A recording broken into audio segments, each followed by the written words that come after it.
fenêtre là-bas. Mais qu'est-ce qui se passe?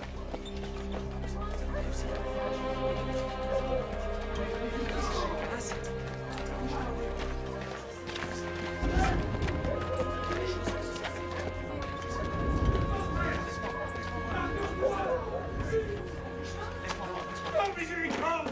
Allez chercher de l'aide! C'est fermé. Il faudrait pourtant bien savoir. Sûr qu'il faut aller voir. Il faut trouver Monsieur Gorse! Monsieur Gorse! Monsieur Gorse, réveillez-vous!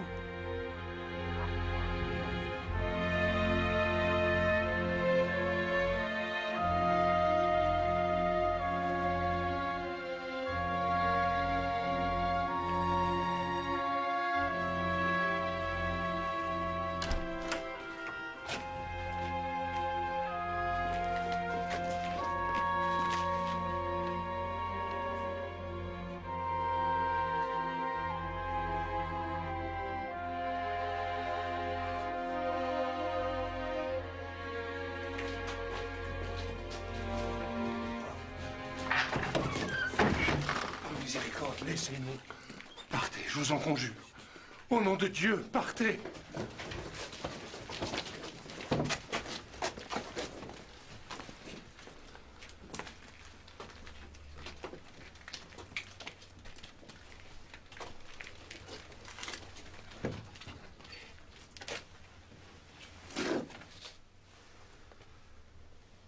Il ne porte pas de blessure. Il est un peu froid. J'ai de l'eau de Hongrie. Ça pourrait le réchauffer. Inutile, madame. Inutile. Il y a des traces de corde comme pour un pendu. Ou un étranglé. Étranglé? Vous avez entendu? On a assassiné. Faut prévenir le Capitoul.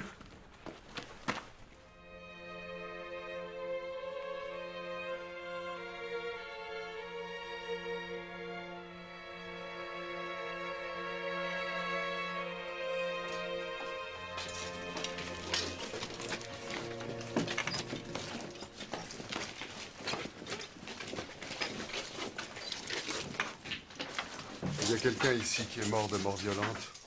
Oui, monseigneur. Mon fils, Marc-Antoine. Quand avez-vous trouvé le corps? Il y a moins d'une heure. Notre invité, monsieur Lavesse, et mon fils Pierre l'ont trouvé là, comme vous le voyez. Monnier, notez ce que dit monsieur. Monsieur... Calas, monseigneur. Jean Calas. Je suis marchand drapier. Monnier, notez que son cou est marqué et que sa cravate est dénouée. C'est moi, monseigneur, qui lui ai ôté. Elle était nouée? Oui, tout à fait normalement noué. Quand j'ai touché le corps, il était déjà un peu froid. J'ai vu ses marques sous la cravate. Qui êtes-vous? Antoine Gorse, garçon chirurgien. Garçon chirurgien. Monnier, vous avez bien demandé à la tour de venir immédiatement. Oui, monseigneur.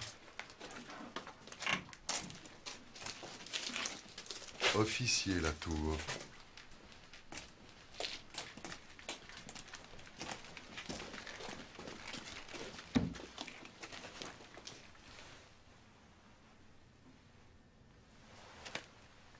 C'est récent. Il est encore un peu chaud. Oui, ce n'est pas la même chose qu'encore un peu froid, monsieur le garçon chirurgien. Il s'est pendu.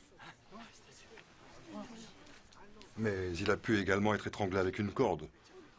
C'est très possible aussi. J'aurais besoin de l'examiner plus avant. Faites-le et donnez-moi vos conclusions demain. Je vous verrai ensuite, car de toute évidence, votre fils est mort de mort violente. Des rôdeurs peut-être. En attendant, bonne nuit, si vous le pouvez.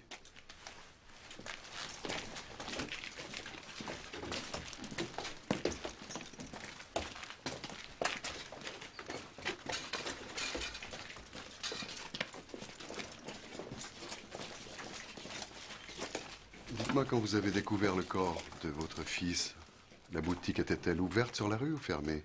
Je ne sais plus, monseigneur. Comment vous ne savez plus? Vous ne laissez tout de même pas ouvert aussi tard dans la nuit, sans personne pour regarder? Habituellement, non, mais là, vraiment, je ne sais plus.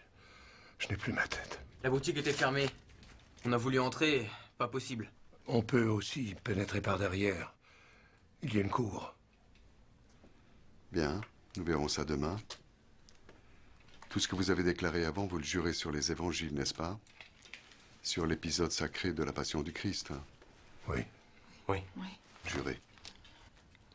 je le jure. Je le jure sur les saintes Sur les Saintes Écritures. Écritures. Faut tout de même pas s'en tirer comme ça. C'est à n'y pas croire. Tout l'aurait permis. La vérité, la voilà par notre Seigneur. Il n'y a pas de bonne justice pour eux. Pour eux, qu'est-ce qu'on veut dire? On veut dire qu'ils se permettent tout. Il, qui, il? C'est bien connu. Ils tuent leurs enfants qui veulent retourner à la vraie croyance. Qui retourne. Qu'est-ce à dire? Vous êtes de la religion prétendue réformée. Oui, monseigneur. Tous? Sauf Jeanne, notre servante. Elle est catholique. Pourquoi me l'avoir caché? Mais monseigneur, vous ne me l'avez pas demandé. Vous auriez dû le déclarer spontanément. Ce ne sont pas des choses que l'on dissimule. Surtout dans ces circonstances. Vous êtes tous en état d'arrestation. Monseigneur, ce n'est pas le droit. Faut bien voir. On a raison de se méfier. Emmenez-les.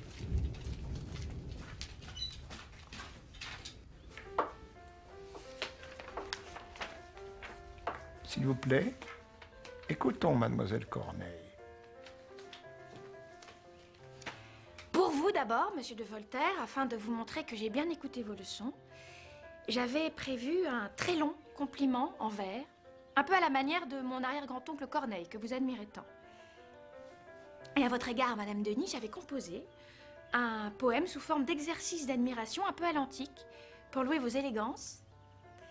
Et pour vous, monsieur l'abbé, quelque chose qui s'apparentait à une action de grâce rimée et qui avait un rapport avec votre pieux état. Et pour vous, docteur Tronchin, une note de gratitude pour les médecines que vous nous concoctez. Et à monsieur Vanière, s'il consent à redescendre de la Lune, quelques considérations rimées sur l'astronomie pour l'aider à y remonter. Mais voilà, j'avais caché tous ces papiers dans mes vêtements qui sont partis au lavoir. Béni soit le lavoir. Je ne doute pas de votre inspiration, de votre pratique, peut-être de votre pratique. Tenez, justement, ma pupille, parlez-nous de votre dernière lecture. Allez, Dernière, vraiment? quand elle hésite à ce point, c'est que c'est inavouable. Ne me dites pas. Lui, encore. Oui. Allez, allez au bout. Pas plus tard que ce matin, j'ai achevé la lecture de Julie ou la Nouvelle Héloïse. Ce Rousseau en berlificote jusque dans ma maison. Enfin, mademoiselle Corneille, quel plaisir trouvez-vous à cette histoire de précepteur qui engrosse son élève? C'est malsain pour une jeune fille. Mais tout paraissait bien qu'avec cette Héloïse, Rousseau a transposé sans pudeur ses tourments amoureux pour madame Doudelot, non?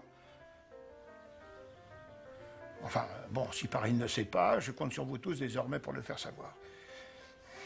Car je pense que l'on répand dans toute l'Europe que je suis immoral. Madame Denis, suis-je vraiment immoral? Oh mon oncle, qui pourrait penser ça? Qui peut bien penser ça? Mais tout le monde sait que madame Denis n'est pas seulement la nièce de monsieur de Voltaire, la fille de sa sœur, mais aussi et surtout sa maîtresse, et qu'il se moque bien qu'on le sache. Mes entrevues, combien en avons-nous aujourd'hui? 4 visiteurs se sont annoncés, monsieur.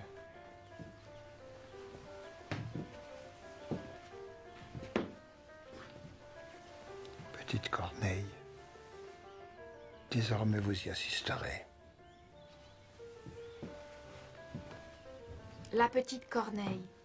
Depuis 2 ans qu'il m'avait adoptée par erreur, croyant que j'étais la petite fille désargentée du grand Corneille qu'il admirait tant, alors que je n'en étais qu'une très lointaine arrière-petite-nièce, c'était la première fois que monsieur de Voltaire m'appelait ainsi.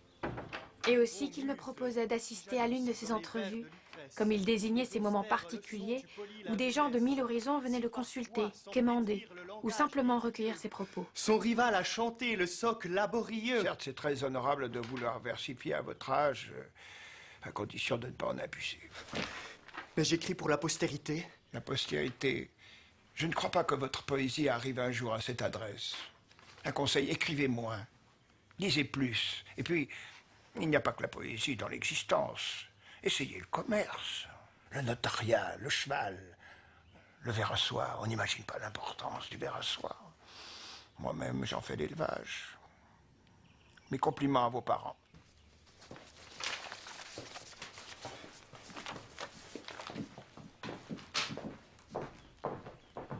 N'ai-je pas raison?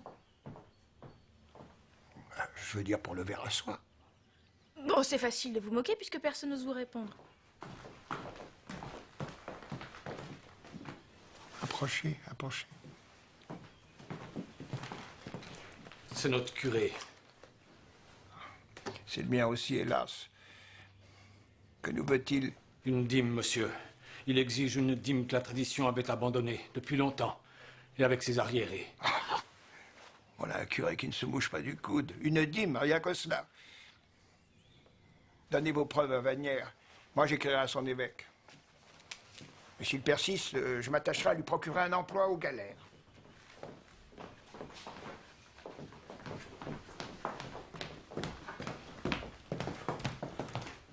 Que me dit-on?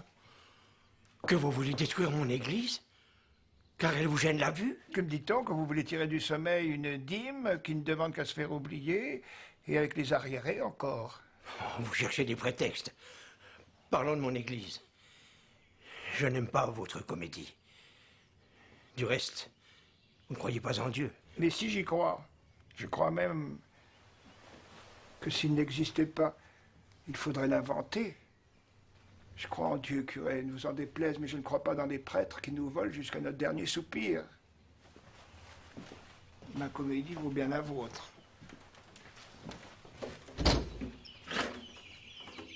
Oui, elle me gâche la vue, votre église. Et son cimetière avec. Mais je ne vais pas les détruire. Non. Les déplacer, seulement les déplacer. Vous verrez, ce sera tout à votre avantage. Les déplacer? Mais on ne peut changer une église et un cimetière d'endroit. En aucune façon, vous entendez? En aucune façon. Et la dîme? Vous n'êtes pas bon joueur, curé. Laissez dormir la dîme et ses arriérés, ne tendez pas mes paysans, et nous pourrons reparler de votre église et de son cimetière. Enfin, on n'a jamais vu une église déplacée. Vous allez être excommunié. Si on ne peut plus s'offrir quelques menus gourmandises anticléricales. Monsieur Audibert, de Toulouse. Ah. Et que fait-on à Toulouse, monsieur Audibert? Du négoce, monsieur, du négoce. Je n'ai rien à acheter. Sauf votre respect, je n'ai rien à vous vendre. Monsieur Audibert est huguenot. Alors bon. Il vient demander votre aide à propos d'une famille huguenote, emprisonnée à tort selon lui, et qui est en grand danger. Et que reproche-t-on à cette famille huguenote? Le pire des crimes. Tout cela uniquement parce qu'ils sont huguenots. Mais encore, huguenot n'est pas un brevet d'innocence. Non plus que de culpabilité, si vous le permettez. Certes, toutes les religions s'égalent en cruauté. Mais ce n'est pas parce qu'ils sont minoritaires que les réformés ne sont pas aussi des fanatiques, pétris de la même merde détrempée de sang corrompu. Nous ne valons pas grand-chose, mais ils sont encore pires que nous. Et en plus, ils déclament contre mes tragédies. Il n'est pas une de mes pièces dans les théâtres de Genève qui ne fasse l'objet de leurs insultes. Regardez leur dernière cabale contre mon Tancrède. Je suis le sujet permanent de leur calomnie. Osez me dire le contraire. Serviteur, monsieur. Raccompagnez monsieur Audibert.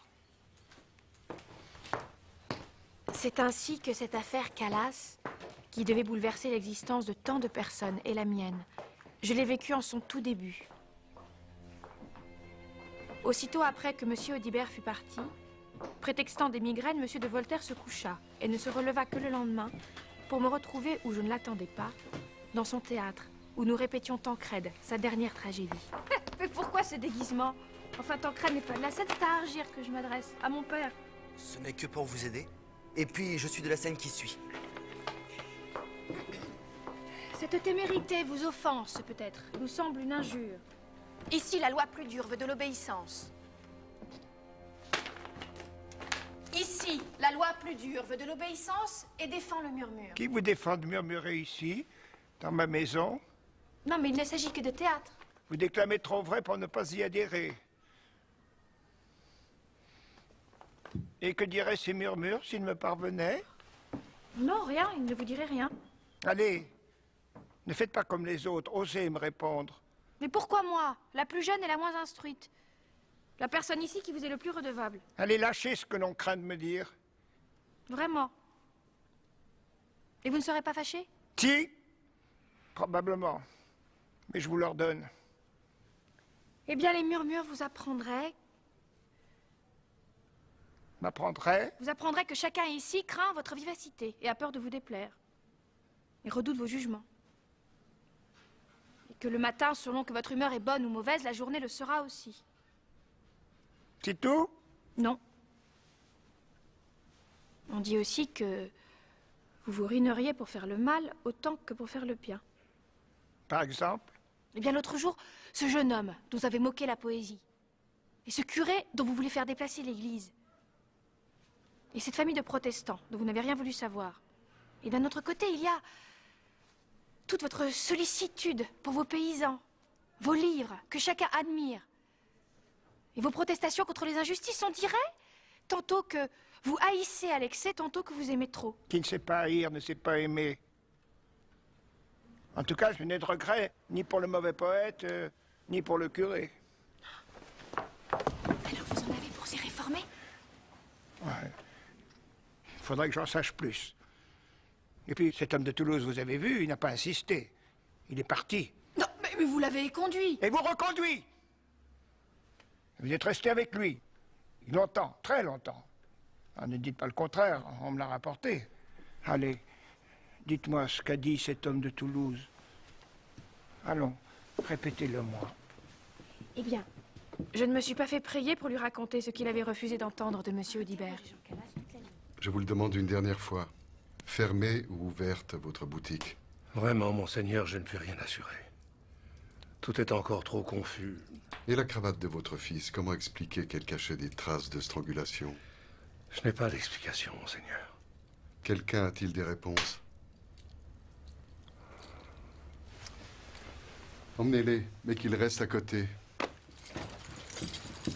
Vous, Pierre Calas, je vous garde.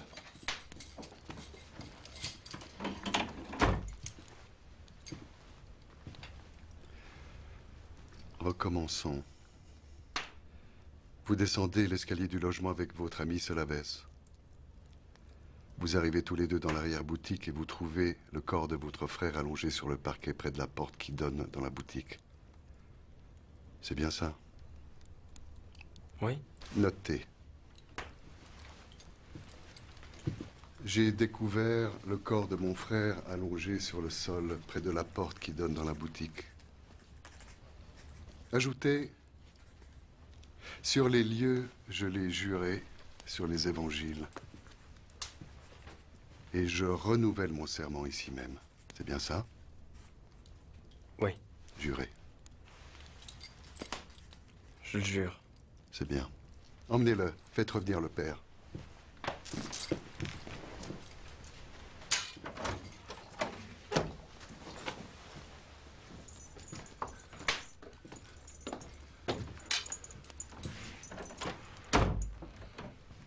Donc, votre fils vous appelle et vous descendez aussitôt, n'est-ce pas? Oui. Seul? Oui, seul, c'est cela, monseigneur. Et donc vous découvrez, après lui et son ami, le corps de votre fils allongé sur le sol.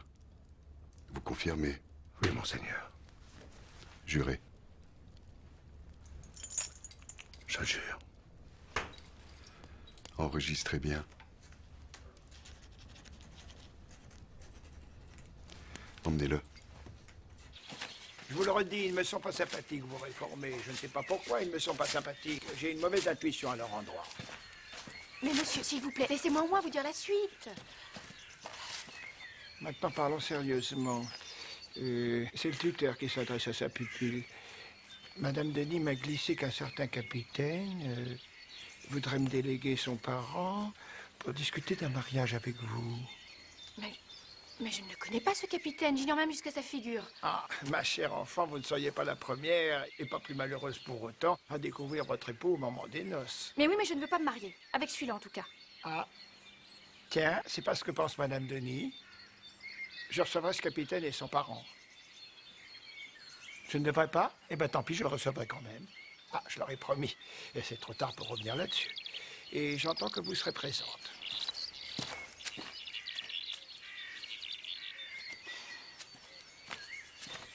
Bon, pour me faire excuser, que s'est-il passé ensuite avec vos Calas?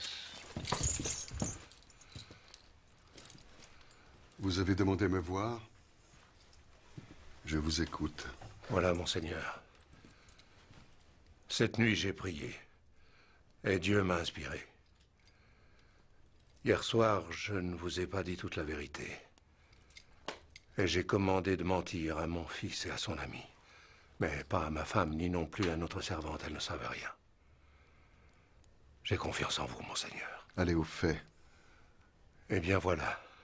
Lorsque mon fils a raccompagné son ami Gaubert la veille après dîner dans la boutique, Marc-Antoine n'était pas étendu par terre. Ils l'ont pourtant tous juré sur les évangiles, mieux, sur le passage consacré à la passion de notre Seigneur. Vous vous souvenez? Et par 2 fois. C'est ça? Je vous en demande pardon, monseigneur, s'il vous plaît. C'est tellement difficile. Marc-Antoine n'était pas étendu sur le sol, comme nous vous l'avons dit. C'était affreux. Il s'était pendu par le cou entre les 2 battants de la porte qui donne sur l'arrière-boutique.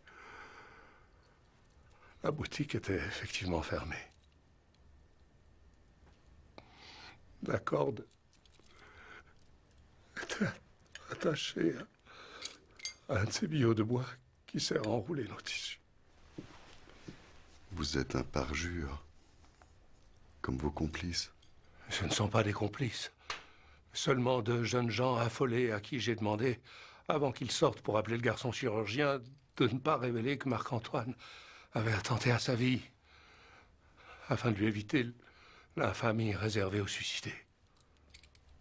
Vous le savez, monseigneur, que la dépouille d'un suicidé n'a pas droit à une sépulture chrétienne, qu'elle est jetée aux immondices ou aux chiens.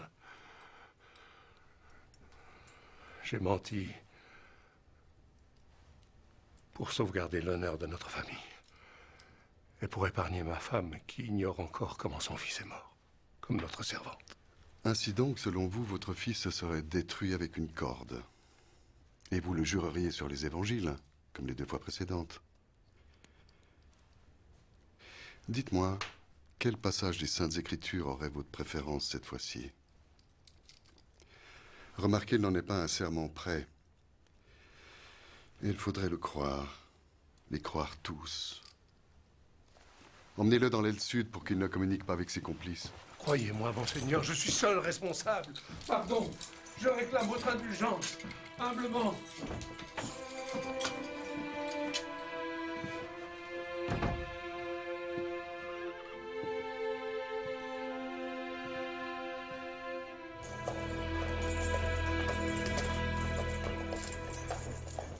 Et alors? Et alors, monsieur Audibert a ajouté qu'à Toulouse, un huguenot arrêté était un huguenot condamné, même innocent, et que vous le saviez. Que je sais? Que je sais? Il en parle à son aise, ce Toulousain. Moi, je trouve que ce capitoul accomplit sa besogne plutôt scrupuleusement. Il ne se contente pas d'un garçon chirurgien, il fait venir un médecin accompli pour se faire éclairer sur les circonstances du décès. La plupart s'accommoderaient du jugement d'un ignorant. Et vos huguenots, ils jurent leurs mensonges sur l'Évangile quand on connaît l'attachement ostentatoire de ces gens aux Écritures sacrées. Le capitoul a raison de penser que ces mensonges cachent forcément quelque chose qui les accable. Non, vraiment, vos Calas, ne m'en parlez jamais plus. Je ne vais pas gaspiller ma maigre réputation à me mêler de cette affaire.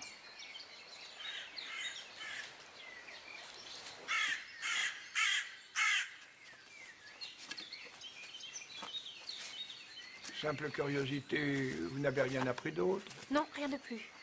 Monsieur Audibert s'est dit qu'il ne pouvait rien attendre de vous. Il espérait qu'à Genève, il aurait une meilleure aide. À Genève, tiens. Et de qui? De Rousseau, peut-être. Rousseau?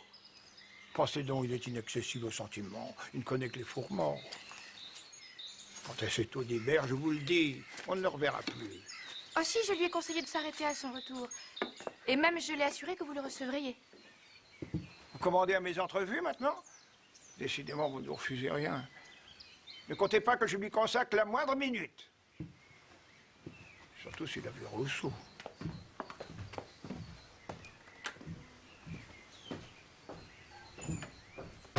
Je vous l'assure, il existe de fortes raisons de croire Jean Calas. Mais encore. J'ai pu me procurer le rapport du médecin Latour. Je l'ai soumis à un membre éminent de l'Académie royale de chirurgie, le docteur Antoine Louis. Il est formel. Marc-Antoine Calas s'est bien donné la mort. Oui, mais votre docteur de l'Académie royale est seul de son avis. Pourquoi aurait-il raison contre un autre qui, lui, a pu observer des visus? C'est un qui a vu contre un qui n'a pas vu. C'est le bon sens.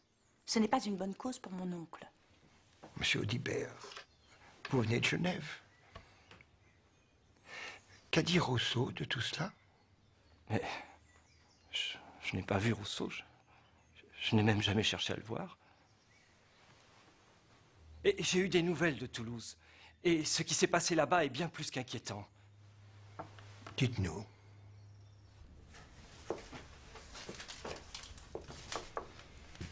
Ils l'ont tué, je sais pourquoi. C'est maintenant ma conviction.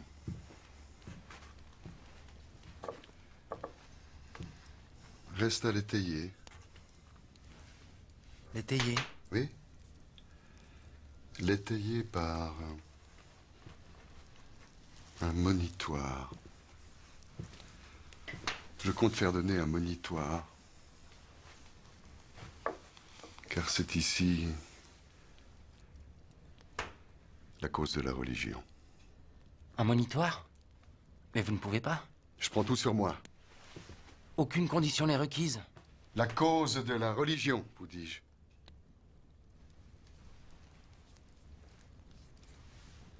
Non, ce n'est pas possible.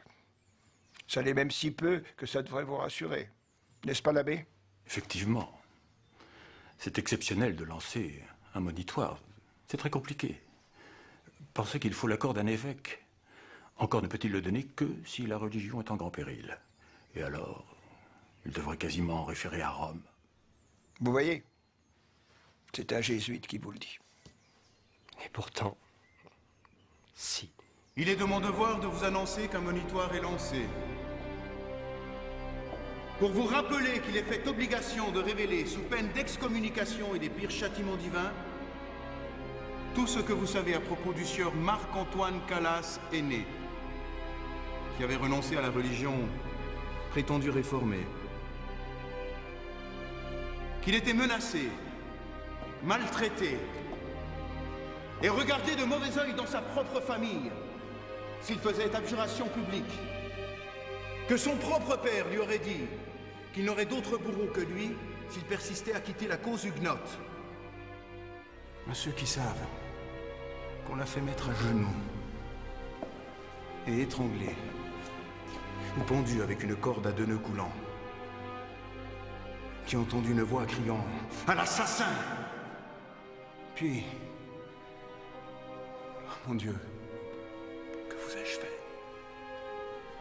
À ceux qui savent, par oui dire, ou autrement, qui sont les auteurs, complices, fauteurs, présents dans la maison Calas ce soir-là. Il est fait obligation de témoigner.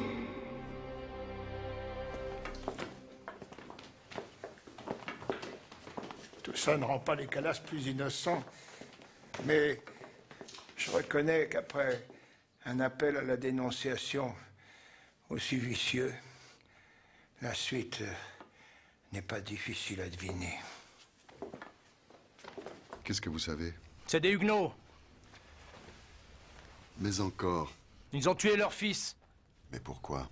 Parce qu'ils voulaient abjurer. Qu'est-ce qui le prouve? C'est quelqu'un qui l'a dit à quelqu'un qui me l'a répété. Donc c'est une rumeur. Une rumeur, juridiquement, c'est un ouï-dire. Ce n'est pas une preuve entière, c'est certain, mais tout de même. Un ouï-dire vaut un quart de preuve. Donc, je note un quart de preuve. Pardon, monseigneur, mais un ouï-dire d'un ouï-dire, ce n'est qu'un 8e de preuve. Je vous le concède. Bien qu'il y ait différentes interprétations. Qu'avez-vous à rajouter? Rien, monseigneur. Avancez. Et vous, que savez-vous? Eh bien, il avait menacé son fils de le tuer s'il abjurait. L'avez-vous entendu directement? Non, mais on me l'a dit. Un quart de preuve. Un huitième, monseigneur. Ce n'est qu'un on-dit. Un bruit public. Je vous l'accorde. Moi aussi, on me l'a dit. Comme à elle. Vous voyez? Et moi aussi. Attendez. Vous êtes donc 3 à confirmer avoir entendu dire que le huguenot Jean Calas a menacé de mort son fils Marc-Antoine s'il abandonnait la religion prétendue réformée pour gagner la vraie religion, c'est donc ça? Oui. 3 ont dit, 3 quarts de preuve. Non, pardon. Monsieur Monnier va protester, 3 huitièmes. Et vous? On m'a rapporté qu'au moment du crime, la victime a crié « Mon père, que vous ai-je fait, mon Dieu ?» Y avait-il une autre personne avec vous lorsque vous avez recueilli ce témoignage? Oui, ma femme. Pour mon père, que vous ai-je fait, mon Dieu, une demi-preuve pour l'homme et une demi-preuve pour la femme. Là, n'est-ce pas, la chose est autrement plus grave qu'une simple menace. La victime désigne son bourreau nommément. Qui veut encore aider la justice du roi? Faites-les sortir. Bien, si je résume, nous avons 4 fois un huitième de preuve, une autre fois 2 demi, ce qui nous donne au total, eh bien, une preuve entière plus une demi. Tout cela n'est pas rien. C'est mathématique. C'est une culpabilité mathématique. Tout de même, plusieurs fractions de preuves font-elles une preuve entière? Quand ces fractions sont fondées sur des on-dit, un oui-dire, une rumeur, un bruit public? 2 demi-preuves valent un témoin oculaire, vous le savez bien. Cela suffit-il à impliquer un homme qui n'a consenti aucun aveu dans une affaire où il joue sa vie? Ces aveux, je les aurai.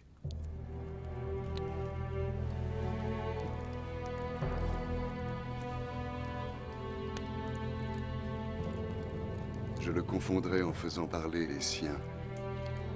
Ne voyez-vous pas qu'ils sont tous du complot contre notre religion?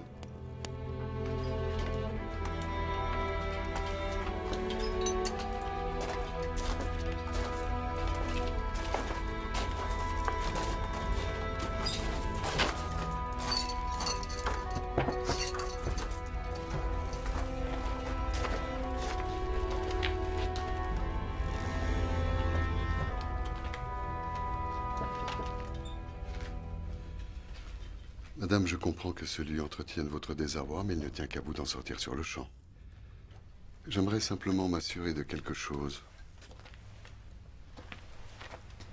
Selon vous, comment est mort votre fils Marc-Antoine? Je l'ignore, monseigneur. Je sais simplement que son frère et son ami Gobert Lavesse l'ont trouvé étendu. Et mon mari ensuite. Étendu? Vraiment? Vous ne connaissez donc pas la dernière version de votre mari? Je n'en connais qu'une, monseigneur. Cette version est qu'il s'est pendu lui-même. Ce n'est pas vrai, monseigneur. Il vous le dira lui-même qu'il a menti, et par 2 fois sur la Bible. Non, voyez-vous, ma version à moi est que votre fils ne s'est pas pendu lui-même, mais que c'est votre mari qui l'a étranglé avec une corde, parce qu'il voulait abjurer. Oui, madame. Votre fils aîné est mort martyr de la religion catholique qu'il voulait embrasser, et par complot de vous tous. Que votre âme est sombre, monseigneur. Qu'il fait bien noir tout au fond de vous. Qu'à ce point de noirceur, vous devez endurer une terrible souffrance.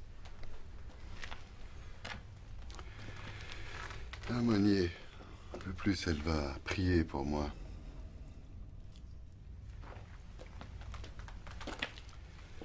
Madame, je n'accorde jamais aucun crédit à ce que jure un réformé. C'est un principe qui m'a toujours réussi. Accordez-en à notre servante, qui est catholique. Interrogez-la. C'est exactement ce que je voulais faire. Si je suis convaincu de sa sincérité, vous n'avez rien à craindre. Je demeure sereine. Et je vais effectivement prier pour vous.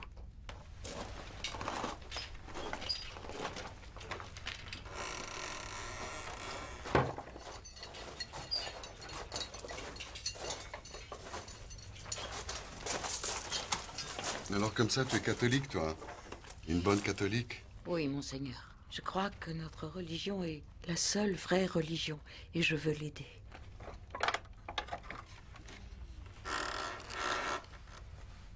Et tu sais aussi que si tu ne le fais pas, on peut t'y contraindre. Tu sais comment.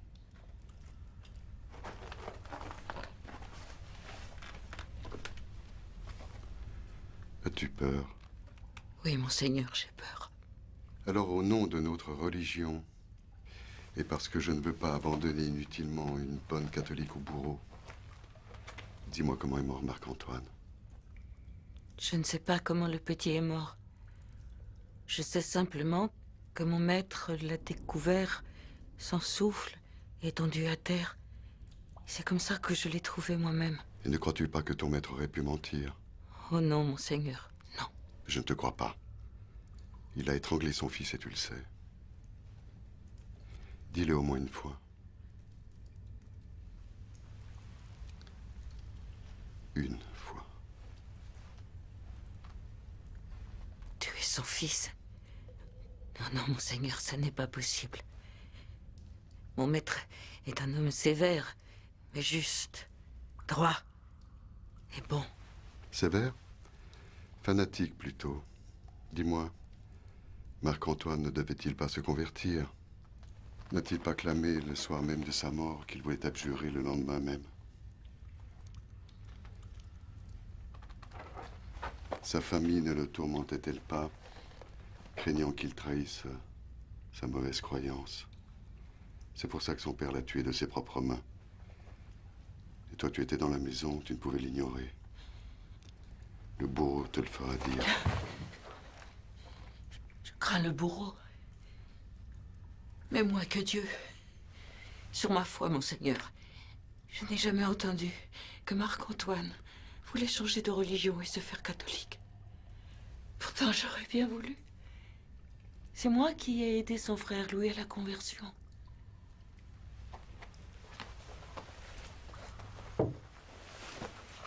Une conversion. Il y a un fils Calas catholique. Ils mentent tous par omission ou autre. Voyez-vous, Monnier, rarement accusation bientôt remise au procureur n'aurait été plus probante. Vous ne doutez pas? Je ne suis que certitude.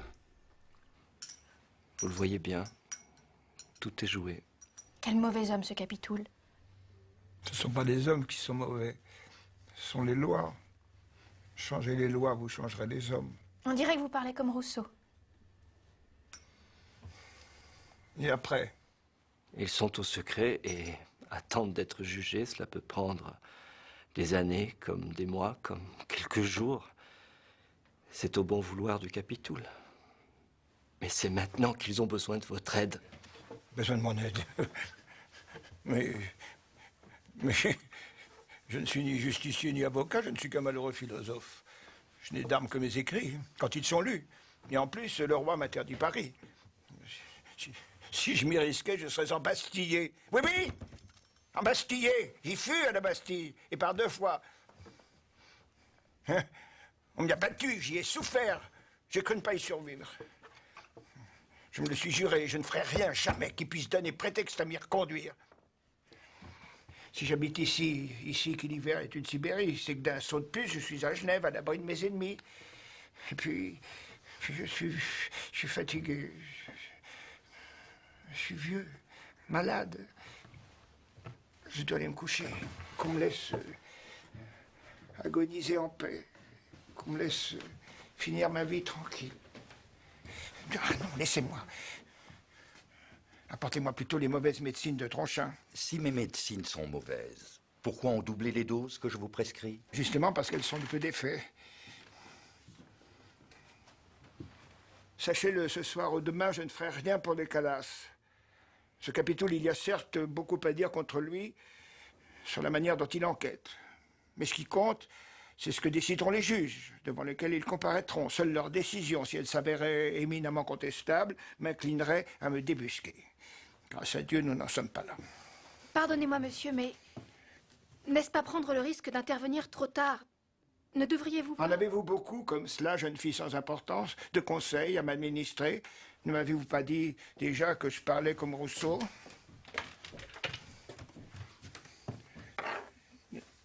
C'est bien demain qu'on vient discuter mariage à votre propos? Ben, à demain, donc. C'était la deuxième fois que M. de Voltaire faisait semblant de vouloir me marier. Au premier prétendant qui ne connaissait ni Virgile ni le latin, mais s'était audacieusement aventuré à dire qu'il aimait la nature. Il avait proposé de réciter, en y mettant le ton, s'il vous plaît, les 100 premiers vers des bucoliques. J'étais curieuse de découvrir comment il allait s'y prendre avec celui-ci pour le décourager. Je ne fus pas déçue. Monsieur de Colmont, avez-vous fait bon voyage? Nous vous attendions. Ainsi, vous marquez de l'intérêt pour ma pupille. Une pupille de philosophe. Vous avez le nez bien fait. Et vous êtes capitaine, n'est-ce pas?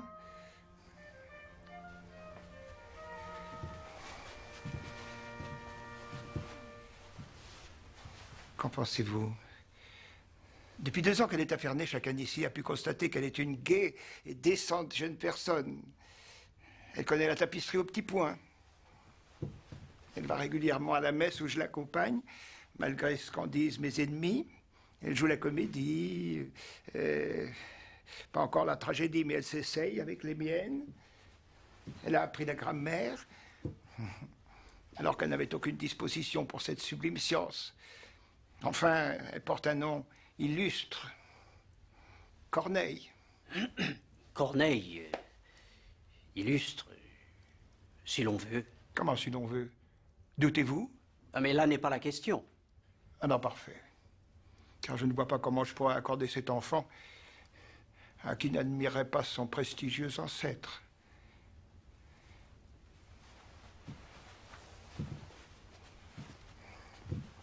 Avez-vous déjà écrit des tragédies? Non, mais non, monsieur, jamais. N'avez-vous jamais eu envie d'essayer? Pas le moins du monde. Il n'a pas le souhait d'écrire ni tragédie ni rien, il est capitaine. C'est dommage. Car voyez-vous, s'il eût incliné à écrire des tragédies, je l'eusse conseillé. Certes, mais il n'incline pas. Vraiment non, il ne veut pas s'adonner à la tragédie. Il n'y songe pas un seul instant, je vous le promets. Nous voulons seulement le marier avec une personne convenablement dotée. Ils pourront vivre sur mon toit.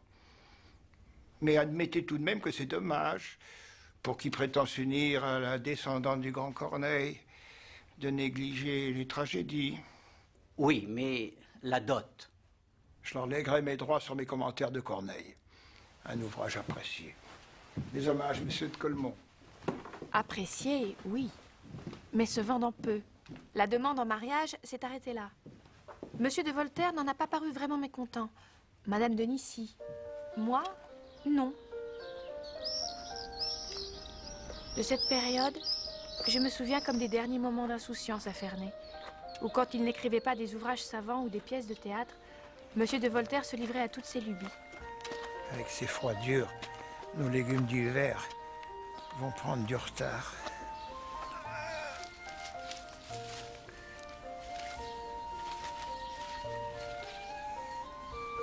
Le gel va les surprendre.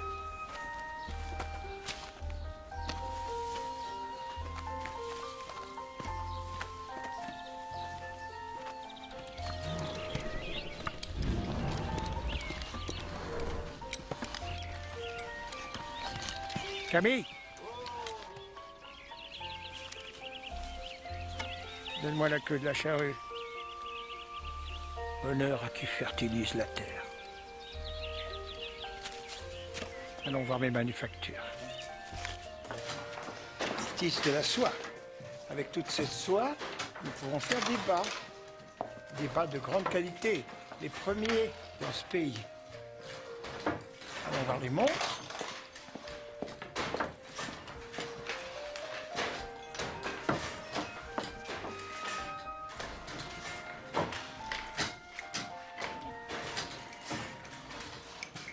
Elles sont plus belles qu'à Genève.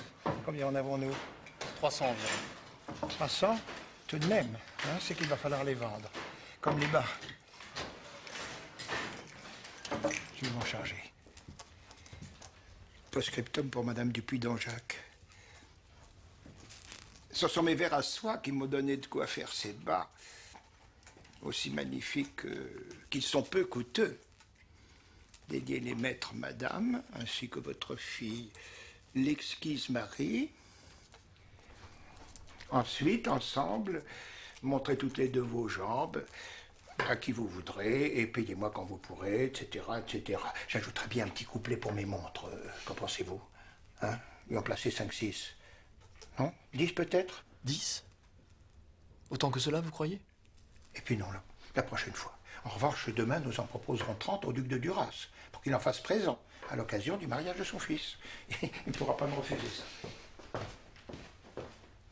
Ainsi passaient les jours à Ferney, au gré des fantaisies de Monsieur de Voltaire.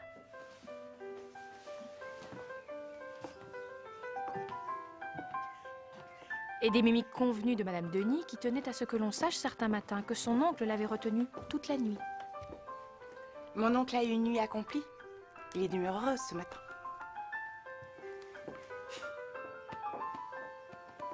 Et puis Monsieur Audibert revint, qui mit définitivement fin à notre insouciance. Je m'en souviens, nous répétions encore le spectacle que Monsieur de Voltaire était impatient de faire représenter à Ferney même. Monsieur de Voltaire répète son Tancrède, monsieur. Il a demandé que vous l'attendiez au salon. Bien.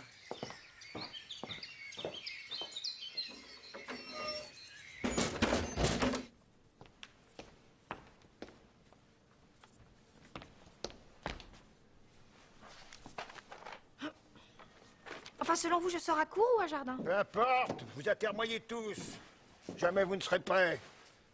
Alors que j'ai prié 50 personnes à venir applaudir, puis à souper. Vous allez me déshonorer. Exercez-vous jour et nuit, s'il le faut, mais soyez à l'heure. Monsieur Audibert est là, monsieur de Voltaire. Tancrède attendra. Madame Denis nous a conviés à souper et à peu de patience. Bon. Nous avons une visite, Monsieur Audibert est de retour. Il nous racontera ce qu'ont dit ces Toulousains de juge.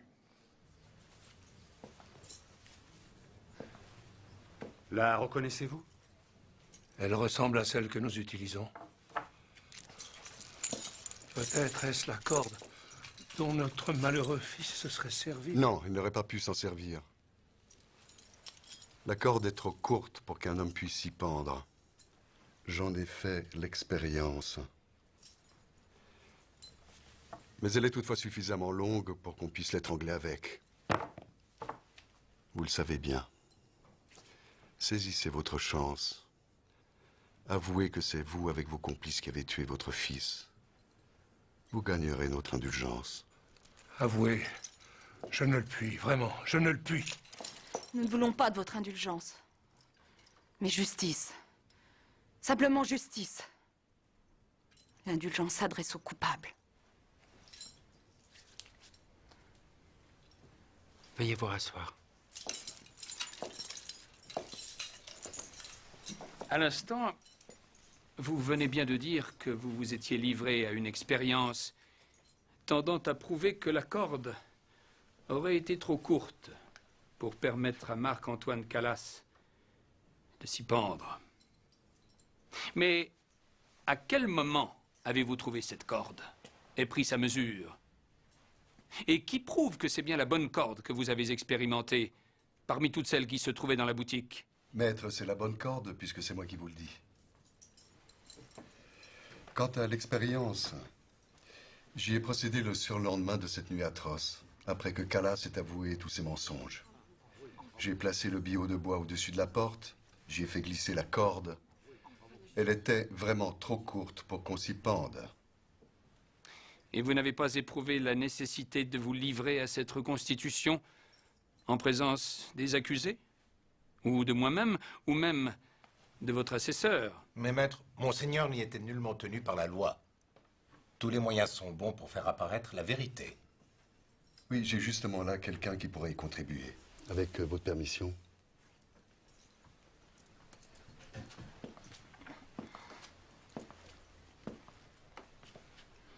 Nous vous écoutons, monsieur l'abbé... Milasso, abbé Jean Milasso. Je m'apprêtais à confesser à Saint-Benoît qu'un jeune homme s'est approché de moi et m'a demandé à brûle-pourpoint si quelqu'un, sachant qu'il allait mourir incessamment pour sa vraie croyance... C'est par ici, monsieur l'abbé. Et qu'il ne fait rien pour l'éviter, si ce quelqu'un gagnait le statut de martyr. Il a bien prononcé le mot martyr. Je l'entends encore. Ce jeune homme était Marc-Antoine Calas. Mais non! Qu'est-ce qui vous permet d'affirmer que c'était bien lui? C'est dire. Ses attitudes révélaient une imminence particulière, celle de celui qui sait qu'il va mourir. On percevait très bien qu'il était résolu à affronter le martyr. Pouvez-vous nous fixer précisément le moment de cette rencontre? Certainement, c'était le 13 octobre. Vers 7 heures du soir, je revenais de Sainte-Opportune où j'avais confessé aussi. Messieurs les capitouls, à 7h30, Marc-Antoine était à l'estaminet des 4 billards, où son frère est venu le chercher. Il a protesté devant ses compagnons de jeu qu'il ne pouvait pas interrompre la partie, ce qu'il consentit tout de même pour se rendre à son dernier souper. C'est Monseigneur David de Baudrigue qui a recueilli lui-même les témoignages de ses compagnons de jeu. Peut-être était-ce un peu avant. À quelques instants près, il est difficile d'être précis. Une église ressemble à une église. Alors, ce serait à Sainte-Opportune. Mais Sainte-Opportune est hors les murs de Toulouse. Et il faut bien une bonne heure de cheval pour rallier Saint-Benoît. Mais alors, si c'est à 6 heures ou avant, nous savons que Marc-Antoine est allé changer de l'argent pour son père et qu'en chemin, il a parlé avec des personnes. Monsieur l'abbé, il me semble que votre mémoire se dérobe. Ou plus grave... Il suffit, maître. Vous parlez à un représentant de Dieu. Vous semblez l'oublier. Il faut mettre un peu d'ordre dans vos souvenirs. Et quand ce sera, nous vous réentendrons, si nécessaire.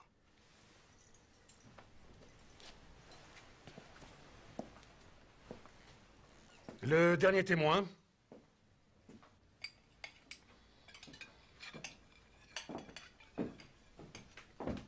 Et là, la surprise fut extrême.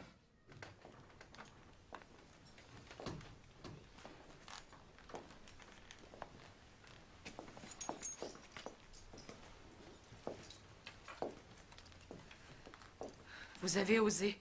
Comment vous appelez-vous? Louis Calas, monseigneur. Vous êtes donc le frère du défunt. Oui, monseigneur, son cadet.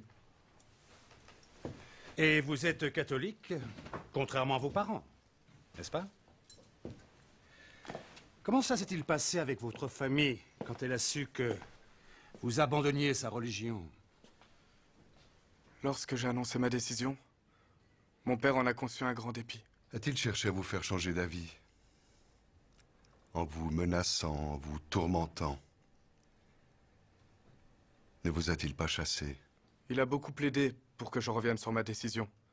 Beaucoup argumenté. Ma mère également. Mais quand ils ont compris que je demeurerais catholique, ils m'ont effectivement demandé de quitter notre maison. Donc il vous a chassé? Chassé, je ne peux pas le dire comme ça, monseigneur. Mais enfin, ils m'ont contraint à partir. Vous voyez? Mais j'ai compris, longtemps après, que c'était pour m'éloigner des autres huguenots. Leurs amis qui me considéraient comme un renégat, me méprisaient, m'injuriaient, me menaçaient. Voilà bien, messieurs, la démonstration que les huguenots mettent en danger la vie de ceux des leurs qui abjurent. Comment ont réagi vos parents devant la conversion de votre frère Marc-Antoine? Mais mon frère n'a jamais manifesté l'intention de se convertir. Il aimait seulement à entrer dans nos églises pour y entendre les orgues. Vous excluez donc toute conversion de votre frère? Mon sentiment, c'est qu'il était trop profondément attaché à l'erreur réformée pour revenir à la vraie religion. Mais l'idée que mon père et ma mère soient les bourreaux de mon frère, ma raison s'y refuse. La raison. En voilà un argument, la raison. Il n'est de raison que divine. Vous qui avez longtemps fréquenté la religion prétendue réformée, n'abrite-t-elle pas de dangereux fanatiques, prêts à tout pour leurs croyances? Si, monseigneur. J'en ai beaucoup rencontré. Mais vous savez, chez nous, les catholiques... Nous sommes suffisamment instruits. À propos, il nous est revenu que vous étiez membre de l'ordre des pénitents blancs. Un rassemblement d'hommes très pieux. Est-ce exact? Et que votre frère avait envisagé d'y adhérer. Oui, j'appartiens aux pénitents blancs. Toutefois, je ne peux pas dire que mon frère ait envisagé de nous rejoindre puisqu'il n'était pas catholique. Mais un jour, c'est exact, que dans une conversation, il avait admis que s'il l'avait été, il aurait probablement eu sa place parmi nous. Mais c'était, comment dire, un jeu de l'esprit. Mais non, je ne crois pas du tout que c'était un jeu de l'esprit. Plutôt le reflet d'une réflexion approfondie. Le début du chemin vers la vérité. Et c'est capital. Nous le verrons par la suite.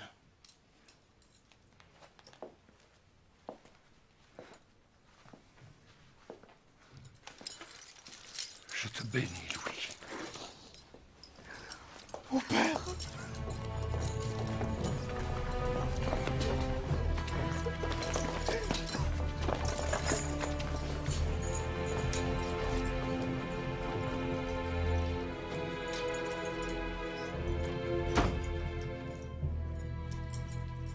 Monsieur le procureur, nous vous écoutons.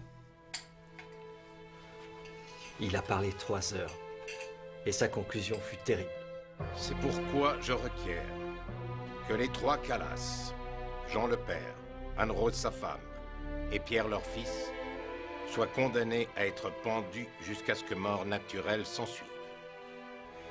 Je requiers aussi que la dite Jeanne Viguière, complice, soit enfermée pendant 5 ans dans le quartier de force de l'hôpital de la Grave en cette ville.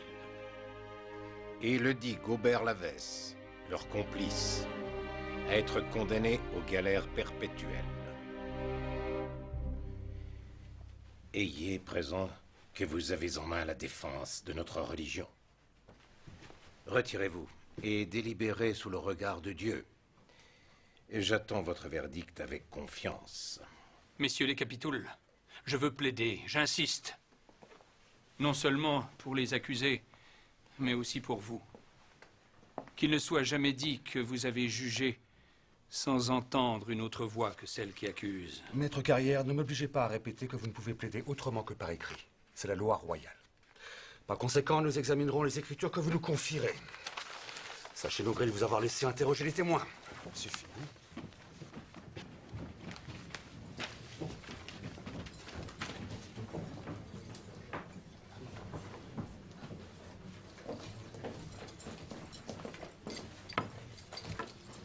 Faisons confiance au Capitoul. Bien que nous discutions depuis plusieurs heures, je constate que nous n'avons dégagé ni aveu, ni les 2 témoignages de visu qui auraient pu, à titre de preuve manifeste, entraîner une condamnation, surtout à mort. J'ajoute que j'ai un savoir que vous n'avez pas. J'ai suivi l'enquête menée par Monseigneur de Baudrigue. Je sais donc parfaitement de quoi elle retourne. Et puisqu'il faut voter, je vote pour l'acquittement de tous. Êtes-vous vraiment sûr d'être ici à votre place parmi nous? Vous me décevez beaucoup, mon ami. Monseigneur, autorisez-moi à le demander à ceux qui m'y ont élevé. Messieurs, s'il vous plaît, asseyez-vous. On va pas nous quereller pour une poignée de huguenots. Récapitulons. 3 pour l'exécution immédiate. Plus 3 favorables à l'exécution, mais qui voudraient que les accusés avouent auparavant. Et 1 qui vote l'acquittement. Dans ce cas, la loi royale, dans sa sagesse, a tout prévu. Nous, capitoul de la ville de Toulouse, disons qu'en vue de leur extraire l'aveu de leur crime, Jean Calas, Anne-Rose, son épouse, et Pierre, leur fils, seront soumis à la question ordinaire et extraordinaire jusqu'à ce qu'ils confessent leur crime. Puis seront pendus jusqu'à ce que mort s'en suive et leurs cendres dispersées au vent. Non. Non, pas eux. S'il vous plaît, pas eux. Que Gobert Lavesse et Jeanne Viguière subiront le cachot autant qu'il plaira. Le tout en mémoire du cadavre de Marc-Antoine Calas, martyrisé pour sa religion. C'est mérité!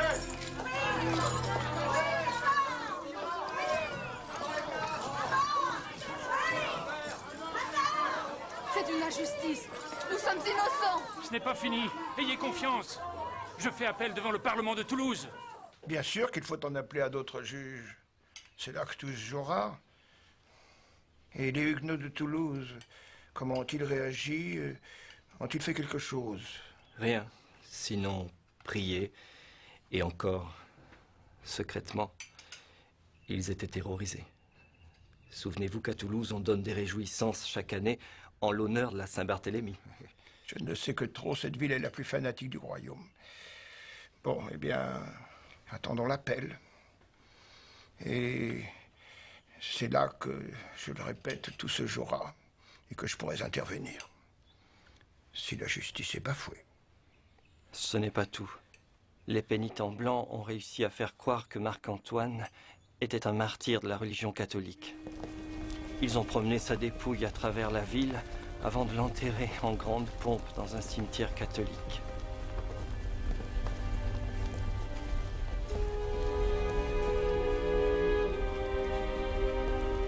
Non! Vous n'avez pas le droit! Non, vous ne pouvez pas! Non! Je vous rappelle, maître Carrière, que si le Parlement a bien voulu accepter l'appel des accusés, vous ne pourrez pas pour autant plaider de vive voix comme vous avez précédemment tenté de le faire. Vous devrez nous remettre un mémoire imprimé dont nous prendrons connaissance après avoir entendu les témoins.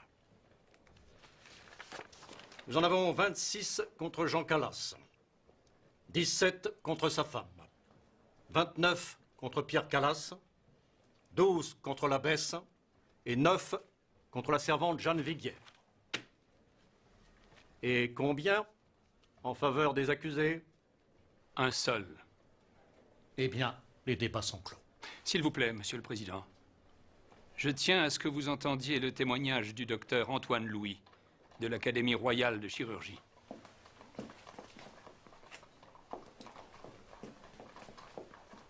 Il va vous démontrer scientifiquement pourquoi il est impossible de soutenir que Marc-Antoine ne s'est pas donné la mort lui-même.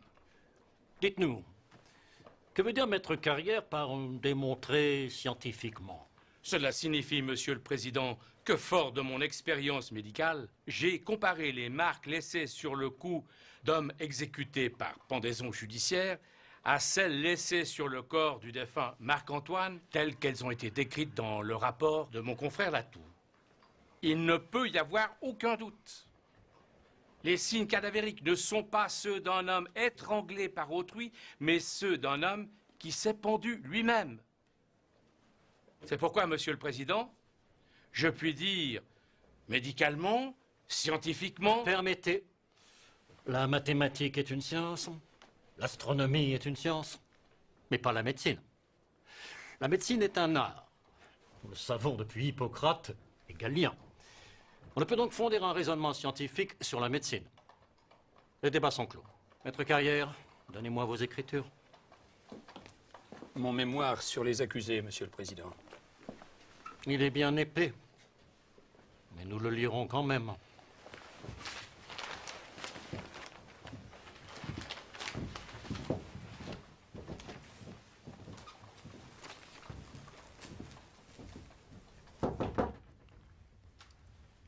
Entrez, Bagnères.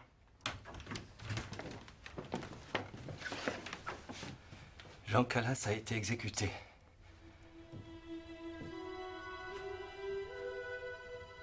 Le verdict est tombé. Trop tard pour vous prévenir.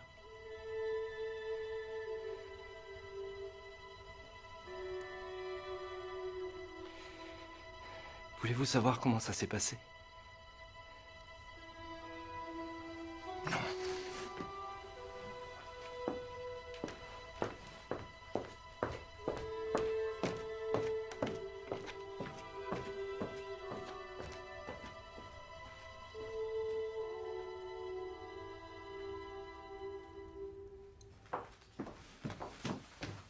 Monsieur de Voltaire s'alita 3 jours durant. Enfin, il nous fit tous venir dans sa chambre. Puisque je n'ai pas sauvé le père, je sauverai tous les siens. Et la vérité avec. Les juges, il paraît que ce n'est pas l'usage de contester leurs décisions. Les monstres. Ils vont devoir rendre compte aux hommes du sang des hommes. Et Versailles avec. Je me suis désinvesti, j'ai eu tort. Mais je n'ai pas défroqué. Vous verrez.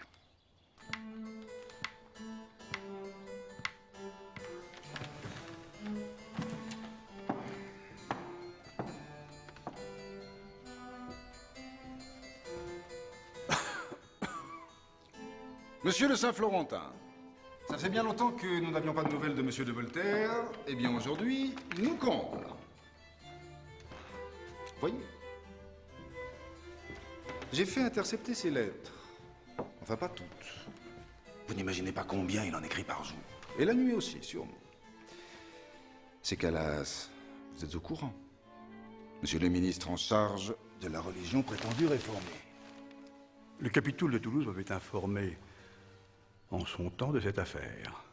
Je ne vous en avais pas parlé car elle était sans importance.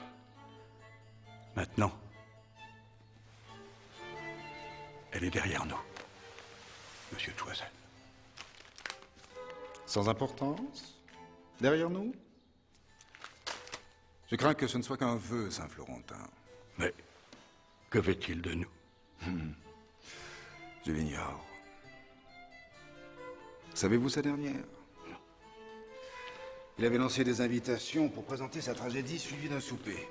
Eh bien, il a annulé souper et tragédie sans décommander ses invités.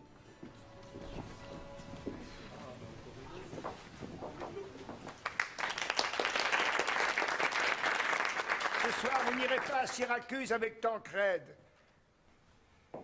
J'apprends de Toulouse que Jean Calas, innocent de tout crime, a été écartelé sur un palan jusqu'à ce que ses membres aient tiré, crac, et se détachent. On lui a fait ingérer des cruches d'eau, 15 cruches, pas moins, jusqu'à ce que son ventre se tende et qu'il rentre ses entrailles par la gorge et qu'il en étouffe. Puis on l'a fait coucher sur la roue. Un coup de barre, ils lui ont brisé les bras, les jambes, puis les reins. Son sang a giclé sur la figure du bourreau. Et sur le capitoul qui penchait au-dessus de son visage lui criait d'avouer. En vain. Alors il l'a fait transporter sur l'échafaud. Jean Calas est resté là, immobile, les yeux tournés vers le ciel, tandis qu'un prêtre le tourmentait encore et encore pour l'exhorter à avouer, toujours en vain. Son agonie a duré 2 heures. Alors le bourreau s'est approché et l'a étranglé. Puis son corps a été brûlé et ses cendres jetées aux immondices. Aux immondices.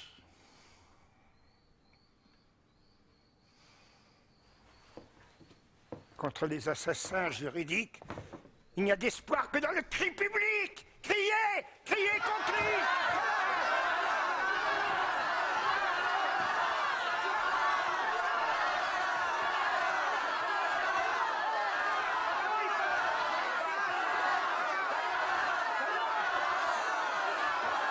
Et savez-vous, pour selon lui répandre cette infamie, à chacun de ses invités, il a promis une lettre sur ce Calas. Et tenez-vous bien, il tient parole. Sa demeure n'est plus un château, c'est une messagerie.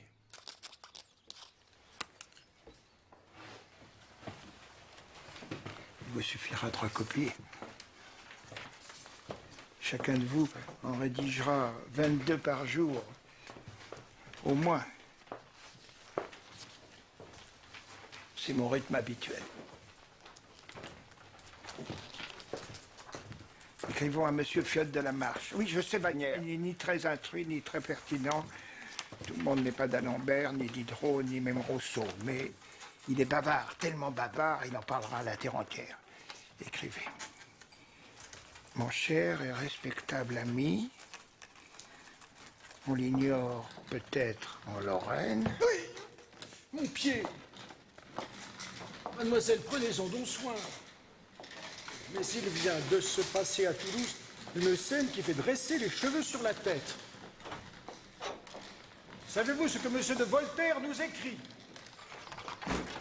Monseigneur, une lettre de M. de Voltaire. M. de Voltaire entreprit d'alerter tout ce qui comptait en Europe. Elle est arrivée dans la nuit, Monseigneur le cardinal. À commencer par le cardinal de Bernis, qu'il prenait plaisir à flatter. Ce qu'il inonde Paris et Versailles. Lisez ce qui a trait à ce Calas dont on me rebat les oreilles. Oserais-je supplier votre éminence de vouloir bien me dire ce que je dois penser de l'aventure affreuse de ce Calas, roué à Toulouse? Ordinairement, M. de Voltaire sait parfaitement ce qu'il convient de penser. C'est qu'on prétend ici qu'il est très innocent. Cette aventure me tient au cœur. Elle m'attriste dans mes plaisirs, elle est corrompt. Il faut regarder le Parlement de Toulouse avec des yeux d'horreur. Et il vous présente ses respects. Ses respects, je n'en crois pas un mot. Это Вольтер. Вольтер, который находит смуту. Версале. Ces correspondances atteignirent jusqu'à Catherine de Russie et même, à la surprise de tous, Frédéric II de Prusse, avec lequel il était fâché de longue date et qu'il avait dû lui coûter de supplier. J'aime mieux l'avoir comme ami que comme sujet, et que ses idées infestent la France plutôt qu'ici. Vous voyez, le grand défaut des gouvernants, c'est de sous-estimer l'opinion publique. Eh bien, on va leur faire brailler aux oreilles. L'opinion publique, l'opinion publique, l'opinion publique. Tiens, si j'abordais Madame de Pompadour. Après tout, elle a l'oreille du roi. L'oreille, c'est une façon de parler. On dit qu'elle est en disgrâce. Eh bien, justement, elle aura à cœur de soutenir une bonne cause, pour faire oublier à la cour qu'autrefois elle sautait à pieds joints dans le lit du roi. Et sans faire la révérence. Il dit que l'opinion publique exige la libération de la femme Calas, de son fils, de Solavès et d'une servante. Il me demande de le souffler à Sa Majesté. Mais, comme vous savez, elle m'est un peu lointaine ces temps derniers.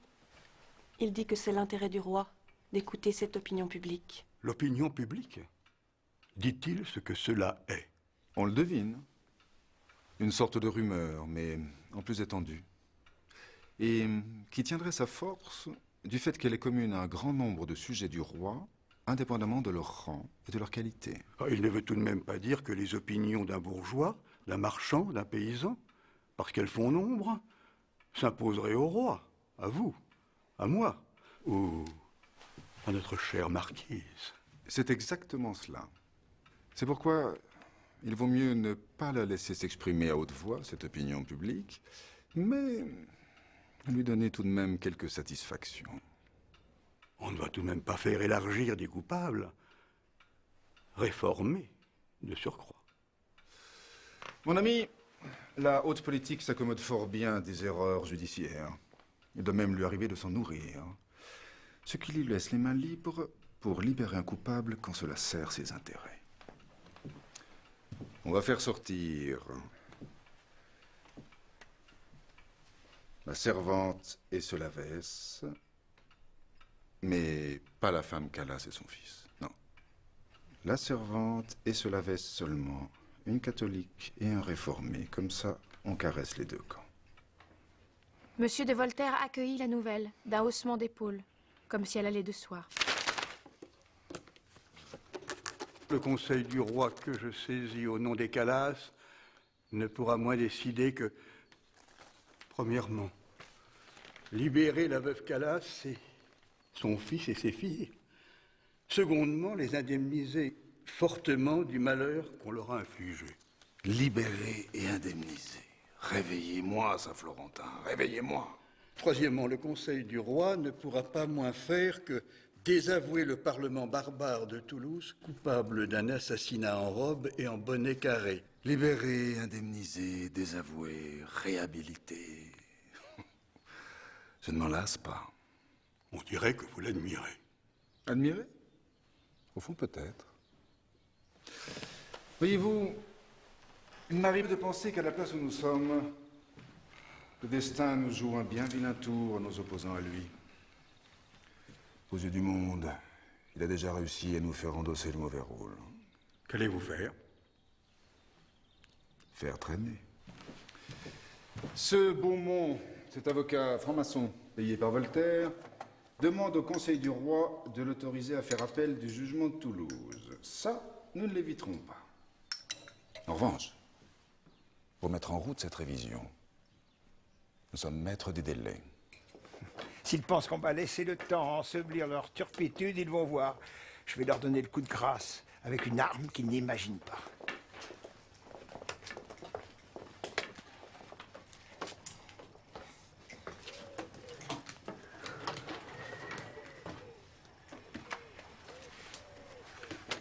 Lisez, s'il vous plaît. Je vais appeler cette requête traitée sur la tolérance. Je voulais que vous fussiez la première à la découvrir.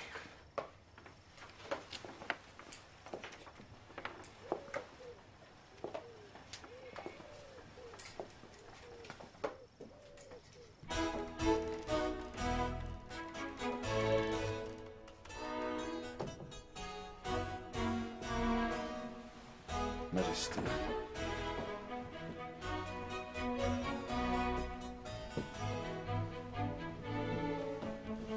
Savez-vous que M. de Voltaire s'est arrangé pour qu'un exemplaire de ce livre, expédié par vague, parvienne à chacun des membres de votre conseil? C'est un homme de théâtre et il s'est arrangé à faire croire à certains que s'il n'épousait pas sa cause, ce serait comme s'ils avaient joué les vilains personnages devant la postérité. Ils l'ont tous lu. J'ai compté que 4, 5 juges, pas plus, disons 10, iraient dans le sens de Voltaire. Mais pas tous. Pas tous. Remarquez, sire, dans un attelage, il arrive qu'un cheval se dérobe.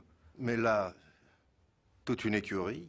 Et, non content de se faire imprimer par Cramer à Genève, il a installé une imprimerie dans sa demeure. Et il presse, à tour de bras. Et bien entendu, on l'a interdit, ce livre. Mais justement parce qu'il est interdit, tout le monde le veut. Les Français sont comme ça. Mais vous avez intercepté. Pas suffisamment. Il lui fallait mettre des gens sur tous les chemins du royaume, dans toutes les échoppes, tous les salons.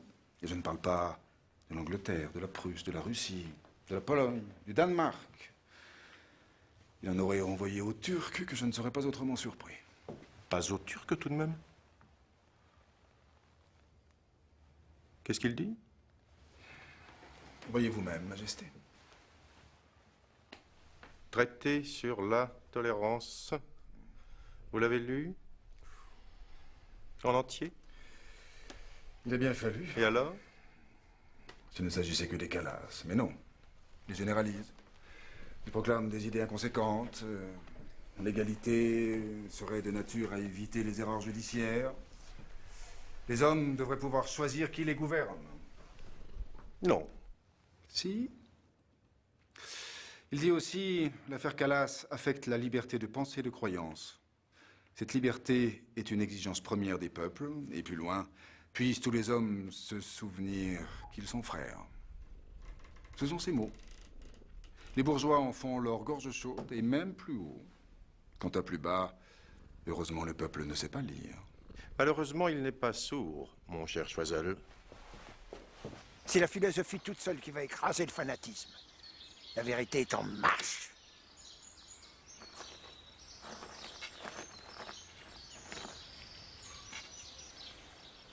S'il vous plaît, puisque Paris et Versailles me sont toujours interdits, allez-y pour moi. Vous accompagnerez les Calas, vous m'en présenterez, et puis vous me rapporterez le dernier acte. Oui, monsieur. Enfin vint ce jour de février 1765. Le procès de Jean Calas, de sa famille, de Gobert Lavesse et de Jeanne Viguière recommençait à zéro. Mais cette fois-ci, sous le regard de l'Europe entière. Il s'étendit sur 6 semaines. Son issue était incertaine, car depuis qu'elle existait, jamais la justice royale n'avait consenti à se déjuger et moins encore à réhabiliter un condamné. Jusqu'à la fin, jusqu'au dernier mot, nous ne savions pas ce que le jugement allait prononcer. Il s'était installé un grand silence. Nous, maîtres des requêtes de l'Hôtel du Roi, nous concluons unanimement que nous déchargeons la mémoire de Jean Calas de l'action contre lui intentée. Disons qu'il est réhabilité. Disons que nous déchargeons sa veuve, un de ses fils, le jeune Lavesse, et la servante, de l'accusation portée contre eux. Ordonnons que l'amende et les dépenses soient rendues à la diligence du procureur général du roi.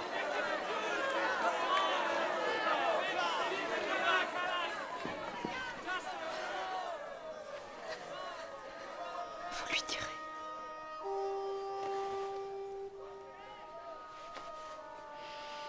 C'est le plus beau 5e acte qui soit.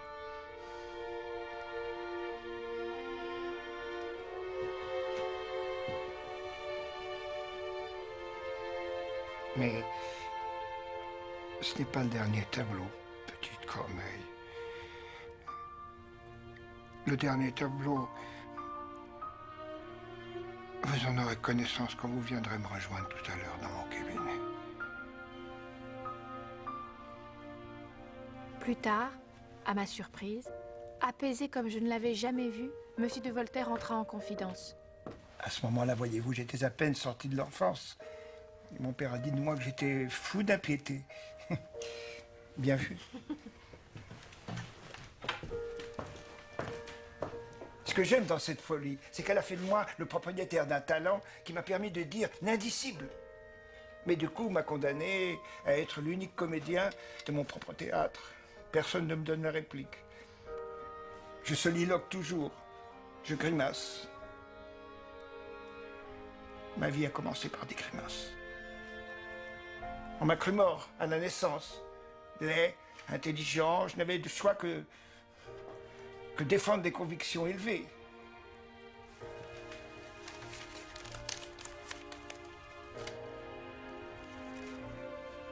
Remarquez, j'ai plus séduit par l'esprit que je n'ai suscité le désir. Les échecs portent des prénoms de femmes. C'est à ce moment que je découvris que, s'il se savait admiré, il pensait ne jamais avoir été aimé. Jamais. Non, vraiment, je vous l'assure. Je ne le fus jamais. Pardonnez-moi, mais vous qui êtes si savant en tout, vous ne connaissez rien aux femmes. Il faut que je vous dise... Non. Madame Denis pense que le moment est venu de vous marier. Ce capitaine qui se refusait à écrire des tragédies est revenu à la charge. Son insistance gage qu'il vous porte beaucoup, un véritable intérêt. Vous serez doté autrement plus qu'il est d'usage. Je vous conduirai à l'hôtel, non comme ma pupille, mais comme ma fille. Puisque ce sont vos ordres.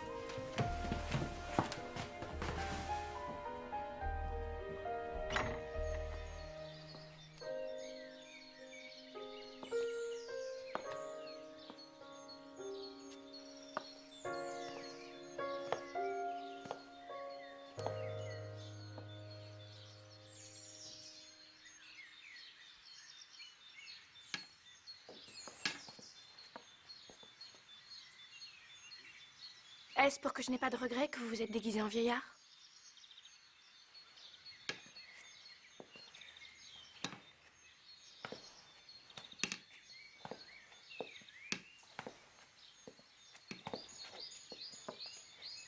Ne regrettez rien.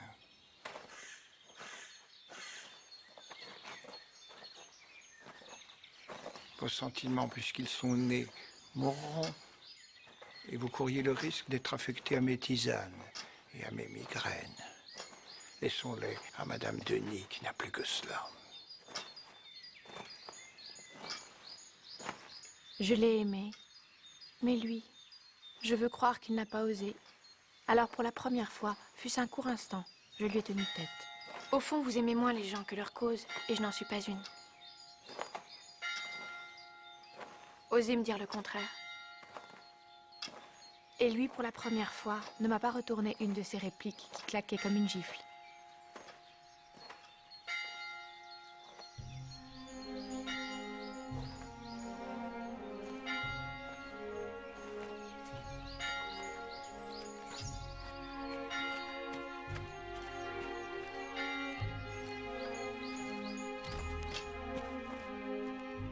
Treize ans avaient passé.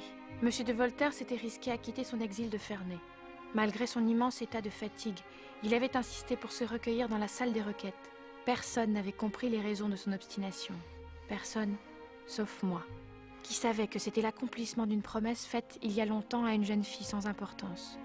C'était là le dernier tableau du dernier acte, une pièce à sa mesure, et son dernier rôle.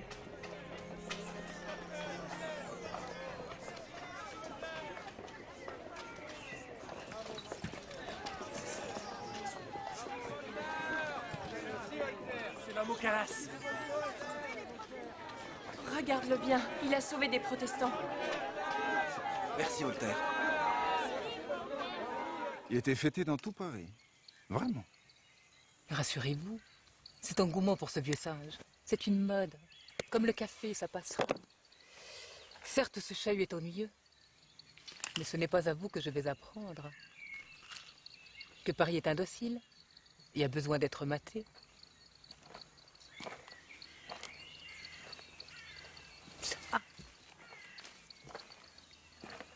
Pourquoi d'ailleurs l'avoir autorisé à y rentrer? Mater un chahut. Ma pauvre amie, il s'agit bien de cela. Ne voyez-vous pas que ce vieux singe, comme vous dites, avec son écritoire, ses papiers, ses livres, cette maudite affaire Calas, a plus accompli pour faire basculer notre monde que plusieurs siècles de complots et de guerre?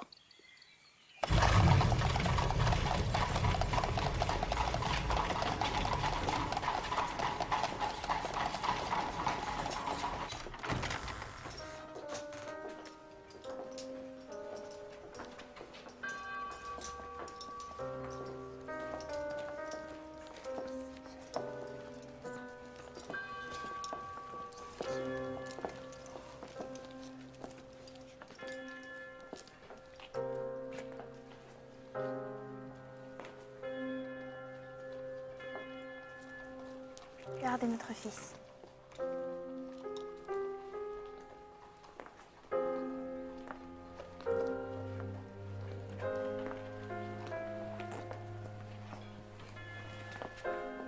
Marie, il a souhaité que ce soit vous qui lui fermiez les yeux.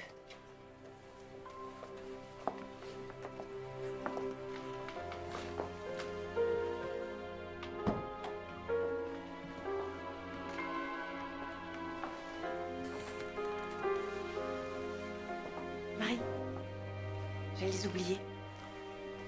Je devais vous remettre ceci.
Petite Corneille, si on vous demande pourquoi tout cela, répondez que j'ai suivi mon penchant. J'entends sur le feuillage l'eau qui tombe en bruit. Voici venir l'orage. Comme l'annonçait cette chanson des rues, nul n'ignorait désormais que le souffle et l'esprit de Monsieur de Voltaire avaient semé le tonnerre et l'orage.